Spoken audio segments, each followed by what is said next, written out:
Caroline Dowd-Higgins. Thank you for listening to Your Working Life, my podcast series featuring thought leaders in the career and personal growth arena.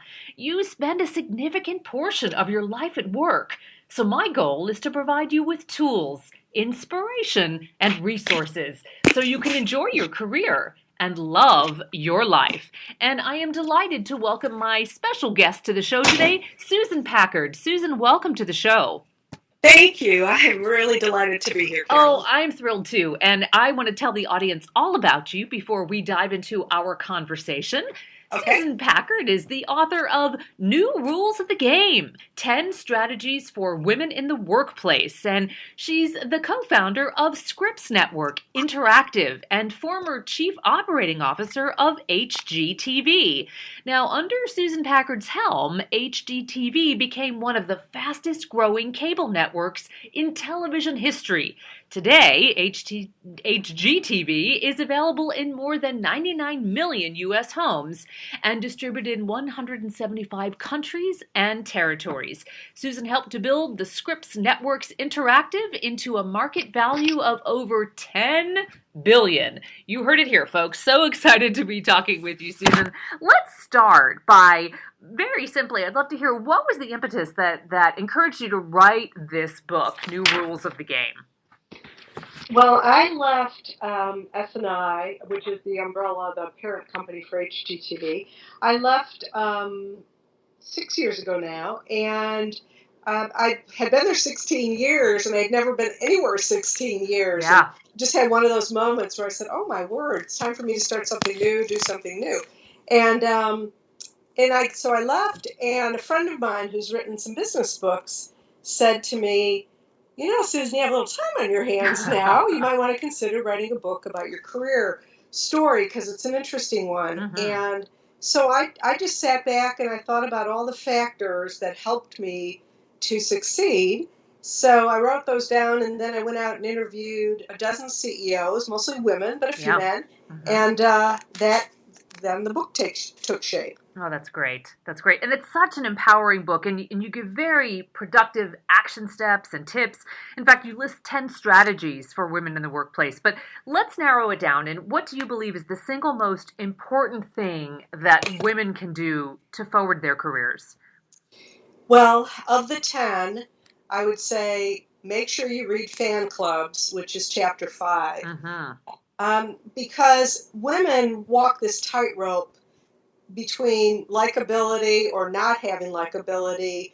As we advance in organizations, we are less likable. That's what all the research and data says. Yeah. People don't really want us up there at the top for a whole lot of cultural reasons. That's changing, but we're still facing that. So build your fan club. Take a look at your workplace and your trade organization and all of the bigger picture of where you work. It's not just your supervisor who can help you to advance, but there are lots of people within your organization who could play a role in helping you advance. Got it. Great wisdom. You know, it is interesting. Women struggle with that concept. Should I be liked, or is it okay to be respected? Is that enough? And it is a cultural battle for so many women. Right. Well, the thing is, men need to be liked too. I mean, likability is one of those factors. It has, just has to do with your appeal, your popularity.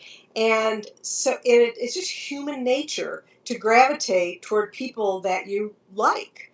And so as a leader, having that likability, that appeal, if you will, that humanity is a very important part of how both men and women advance.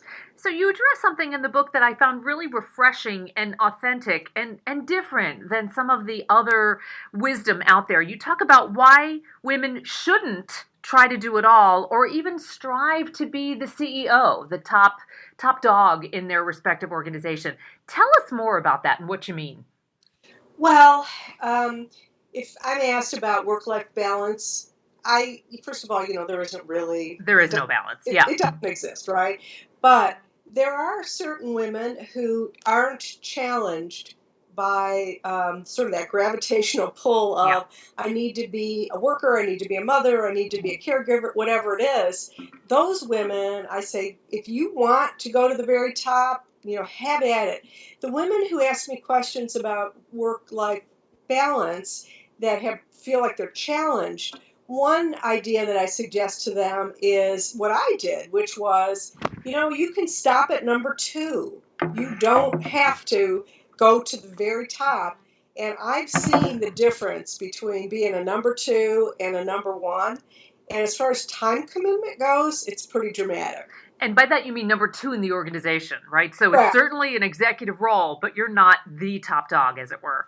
Correct. Yeah, excellent. Yeah, thank you for that, because it's rare that we hear that. Quite often the conventional wisdom is just strive for the top and do it all. And I'm in agreement. I think work-life balance is impossible on a regular basis. It's a roller coaster. Sometimes it's up and sometimes it's down, and that's okay. Right, exactly. So you speak also about how women should play the game like men, or perhaps just appreciate that men made the rules.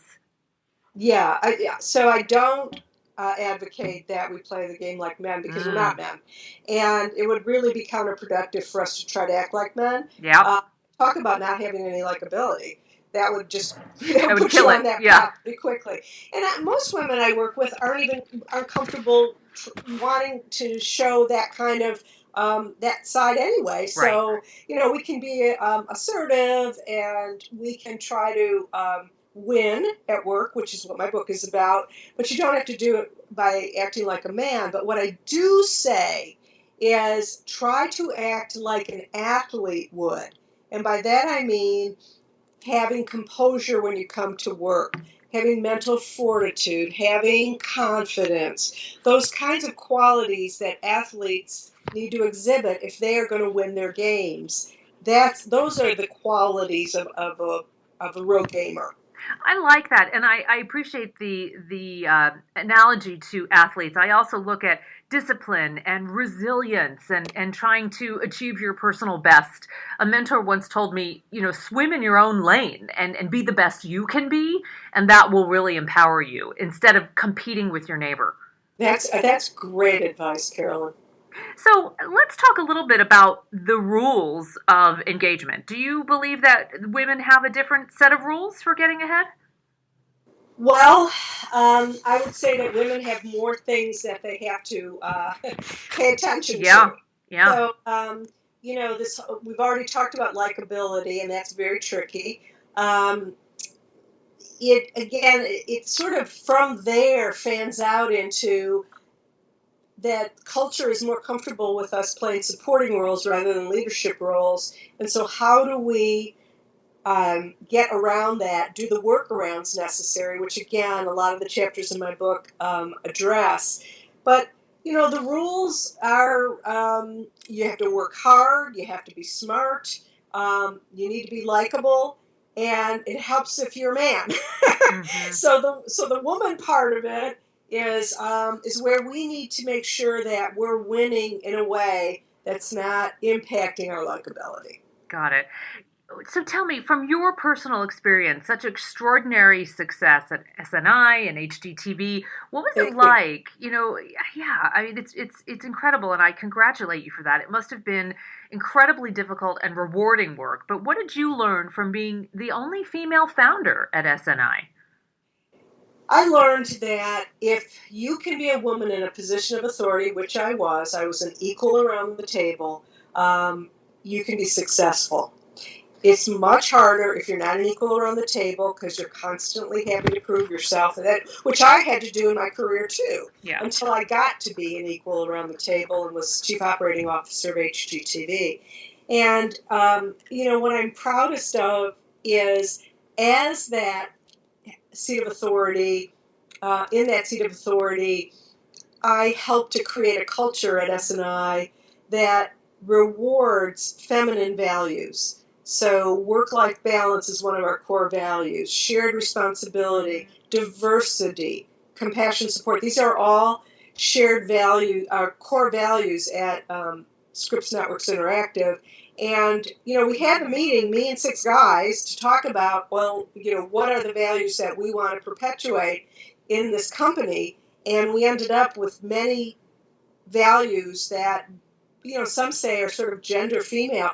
But it was such a fantastic team of men to work with who completely got it. And so I think, you really do have a platform when you have a seat as an equal. Did you find that it took time to earn their respect, or was that something that happened quickly because as a founder you were creating the values together? Right. Well, I had certain skills, and I say this in the book. If you have certain unique skills that you bring to a job that, very few people have, and this had to do with work I'd done in the cable industry, then you're going to, you get hired because you add value in that certain way. Right. So that, I did, I think pretty immediately, I did have the respect.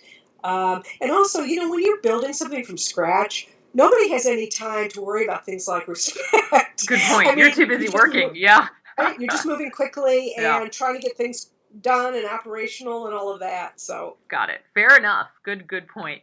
So, Susan, you talk about gamesmanship and how it's a bit Darwinian. So help us understand what gamesmanship is. And the question is really, should all women be gamers, regardless of their industry? First of all, gamesmanship, which is the nugget in the book that's the unifying idea.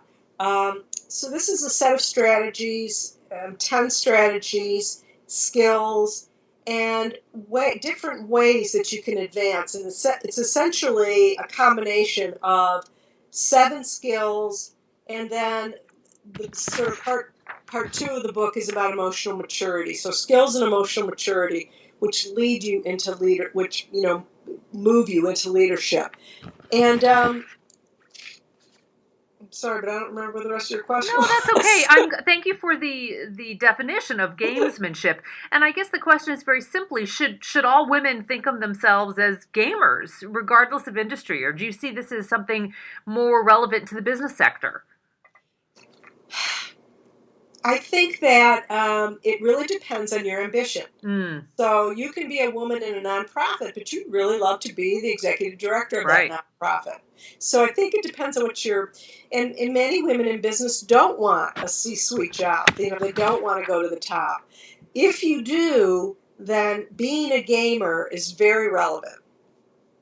Excellent. I also think that women have some advantage in their emotional intelligence, and that might relate to gamesmanship. Does it? Do you see those parallels? I do. The way I define emotional intelligence in the book, and I will tell you it's much more than this, but I didn't want to, write a 10-pound book. Fair enough. Yeah. So I define it as resilience and, inclusiveness and respect for one another. And a big part of emotional intelligence is being able to read other people, being good listeners, good observers, and women are wonderful. They have these skills. And so, through our observational skills, we can look at our workplace and get a sense of, well, who else is a gamer and who am I competing against? And, all of those things. Who can help me? That's the most important thing. Yeah. Who else can help me advance? Those are the kinds of things that emotional intelligence helps with. That's great. So you have had great success in the media industry, certainly something that it has a communication focus. Do you see that this advice is applicable to a wide variety of career fields? Yes, absolutely. That's great. It's harder. There are gradations of male-dominated fields. Yeah. I don't know any industry that's not male-dominated. Right. Maybe fashion, or maybe even book publishing. Sure. Which has a lot of women in it at the very top. It's more men than women. So, but manufacturing and banking are the two that are really tough on women. Very much so.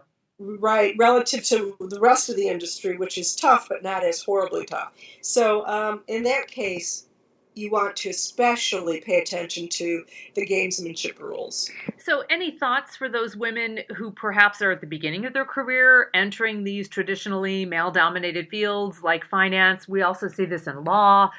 What's your advice for them?